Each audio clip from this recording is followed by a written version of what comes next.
نہیں ہوتی. بریلی کی بات تو 1400 سال کا اتنے مجموعہ ہوا کرتا ہے. چاہے دادا کہے چاہے پوتا کہے, سب کی بات ایک ہی ہوا کرتی ہے. پدر مادر برادر جان و مال ان پر فدا کر دے. عبداللہ نے جھڑک دیا, نہیں چلے محبوب جو کرے وہ کرے, میں نے تو بس فیصلہ کر لیا ہے.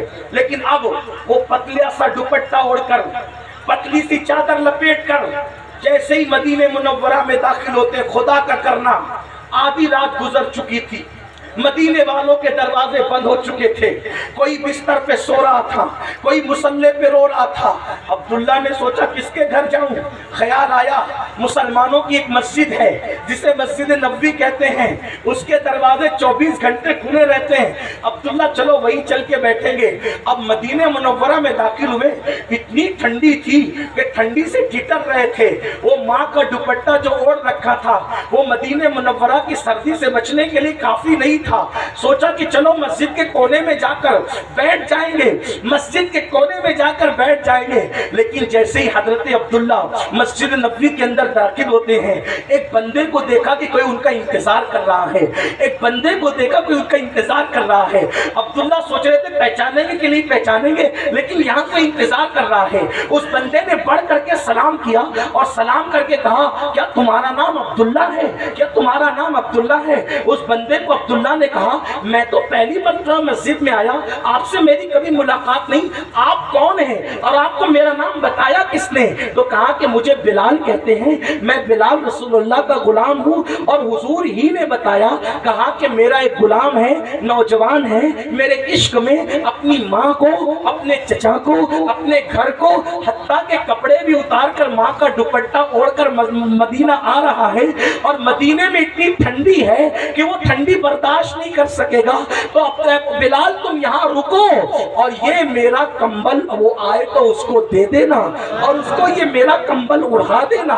عبداللہ کی آنکھیں پھٹی کے پھٹی رہ گئی کہ میں تو سوچ رہا تھا کہ ملاقات ہونے پر وہ مجھے پہچانیں گے کہ نہیں پہچانیں گے, لیکن یہ کیسا محبوب ہے. میں گھر سے نکلا ان کو خبر تھی, پیشے خبیر کیا مجھے حاجت خبر کی ہے, اور اپنا کمبل دے گئے. عبداللہ کہتے ہیں اس سردی میں نے رسول اللہ کا کمبل کیا بدن پہ ڈالا, ایسی خوشبو تھی.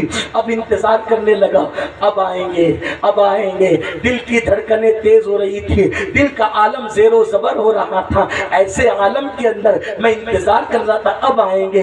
بلال نے فجر کی اذان پڑھی, صحابہ کرام چاہے وہ جوک در جوک اپنے اپنے انداز سے مسجد نبوی شریف میں ایسے آئے جیسے شام ہوتے ہوئے پرندے اپنے گھونسلوں کی طرف آتے ہیں, اور مسجد نبوی بھرنے لگی. میں دل پکڑ کر انتظار کر رہا تھا وہ کب آئیں گے, کدھر سے آئیں گے, کہاں سے آئیں گے. لیکن میں نے دیکھا جیسے ہی بلال نے کھڑے ہو کر تکبیر کہی, حی علی الصلاح حی علی الفلاح کی صدائے لاہوتی نغمہ گونجا, ویسے ہی وہ آمینہ کا چاند جو ہے اپنے حجرے سے خرام ناز کرتے ہوئے بے نقاب ہوا. میں نے چہرہ دیکھ کر دل پکڑا, اس نے اللہ اکبر کہہ کر قرآن شروع کیا. اب آپ اندازہ کر سکتے ہیں آپ کے بہار کا, کسی بنگال کا, یو پی کا, مہاراشٹر کا کوئی اچھا قاری جب قرآن پڑھتا ہے جھوم کر تو کتنا کیف طاری ہوتا ہے.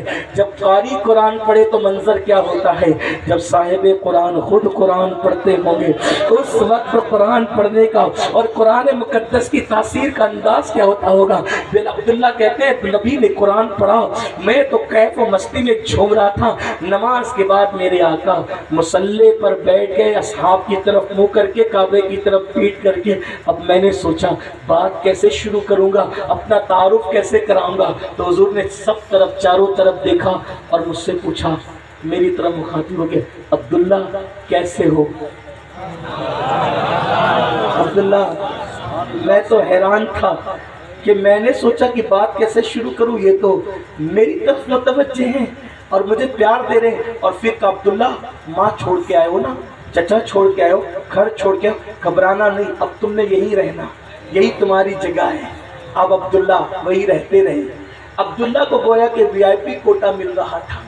اصحاب رسول کا معاملہ اور تھا, عبداللہ کا معاملہ اور تھا. کیوں؟ ایک دن عبداللہ نے زور سے کہا اللہ اکبر. مسجد میں زور سے ذکر کرنے کی ممانعت تھی اس وقت, کسی وجہ سے فاروق اعظم نے خوب ڈانٹا عبداللہ کو.